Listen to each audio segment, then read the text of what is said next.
Não existe vida perdida enquanto nós tivermos a oportunidade de levar a palavra do Senhor. Bom dia, amados. Estamos aqui hoje no 9º dia do nosso desafio dos 21 dias de oração e jejum, pelas almas que sofrem, pelas almas perdidas.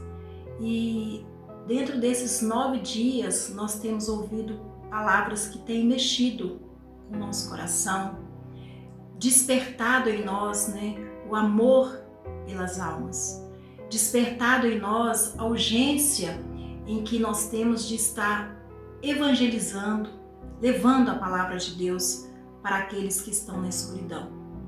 E nós estamos também cientes de que essa urgência, ela é devido ao pouco tempo que nós temos. Afinal de contas, nós entendemos que o nosso Deus, Jesus Cristo, Ele está próximo à sua vinda. E nós temos que estar preparados para a volta do Senhor.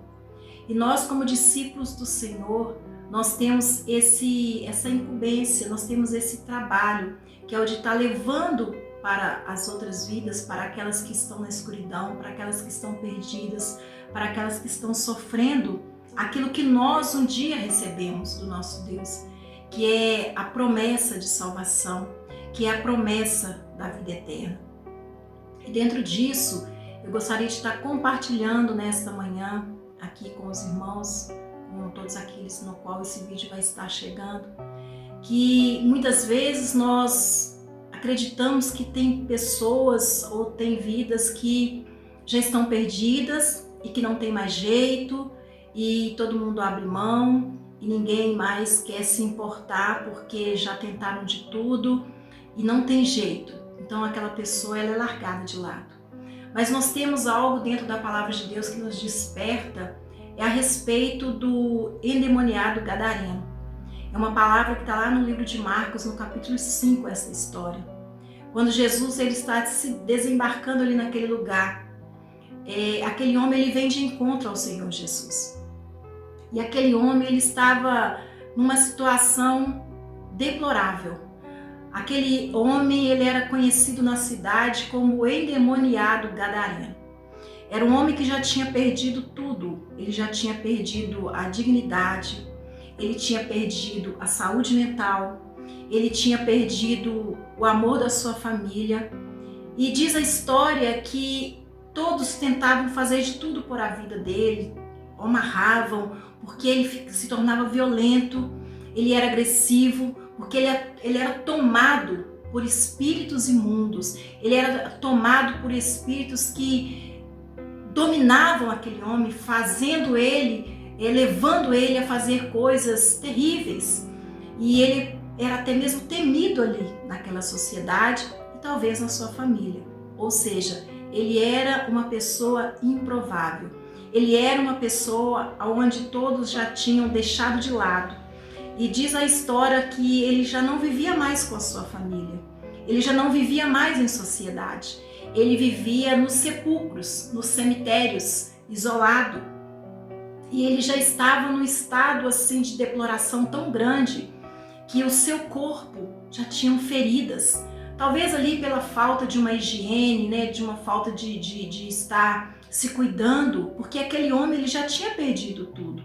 Ele tinha perdido a sua dignidade, a sua vontade de viver.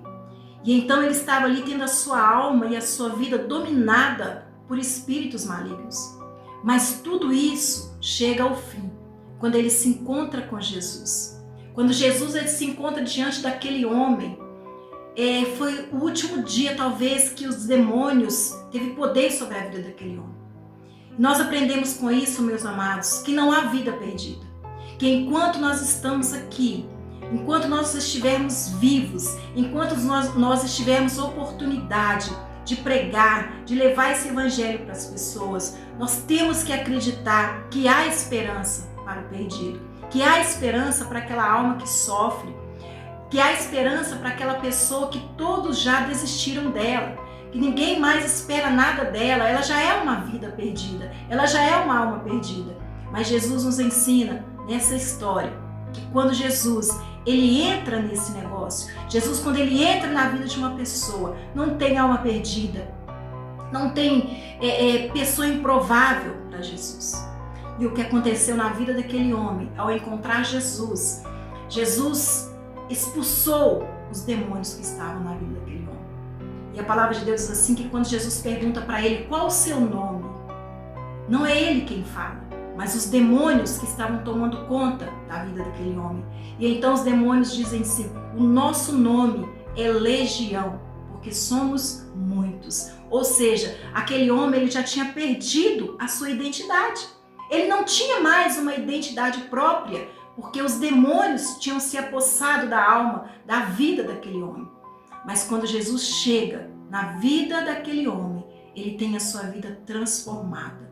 E isso vem para nós como uma lição, que nós não podemos desistir das pessoas, que nós não podemos desistir das vidas que nós consideramos que estão perdidas. Porque quando Jesus ele entra na vida de alguém, aquela vida ela será transformada. E para que Jesus ele possa alcançar a vida daquele que está perdido, ele conta comigo, ele conta com você. Nós estamos nesses dias de oração, de jejum pelas vidas perdidas, pelas almas perdidas. Nós temos que jejuar, nós temos que orar, mas também nós temos que ter atitude de pregar o Evangelho, de falar de Jesus, de levar para as pessoas a palavra de Deus que promete vida e vida com abundância. E eu não estou falando, amados, de vida, de coisas materiais, mas eu estou falando de coisas espirituais. As pessoas, nós hoje vivemos numa sociedade onde tem muitas pessoas feridas, onde tem muitas pessoas que, assim como esse gadareno aqui da história, já perderam tudo, nem mais a sua identidade eles têm, porque às vezes estão mergulhados numa vida tão depravada, numa vida tão difícil, que nem identidade a pessoa tem mais. Então, que nós possamos, assim como Jesus ele fez na vida desse homem, que nós possamos ser canal para a vida das pessoas. Que nós possamos ser canal de bênção para a vida das pessoas, levando o Evangelho e levando a palavra de Deus. Eu quero deixar essa reflexão com vocês aqui nesse dia, que você possa colocar isso no seu coração. Não existe vida perdida enquanto nós tivermos a oportunidade de levar a palavra do Senhor. Que nós possamos orar neste momento. Senhor, nosso Deus e nosso Pai, entregamos em Tuas mãos, ó Deus, esse dia, mais um dia, meu Pai, onde nós estamos nos colocando à disposição do Senhor, nos colocando diante do ID que o Senhor nos mandou, Pai. Faça de nós, Senhor, discípulos. Meu Deus, faça de nós pessoas ousadas, ó Deus, com intrepidez, para que possamos levar a palavra do Senhor aos perdidos. Deus, nos capacita. Deus, levanta, meu Pai, trabalhadores para a sua seara. Levanta, Senhor, pessoas dispostas a estar fazendo a obra do Senhor, a estar levando a palavra do Senhor para os perdidos, em nome de Jesus. E que Deus te abençoe.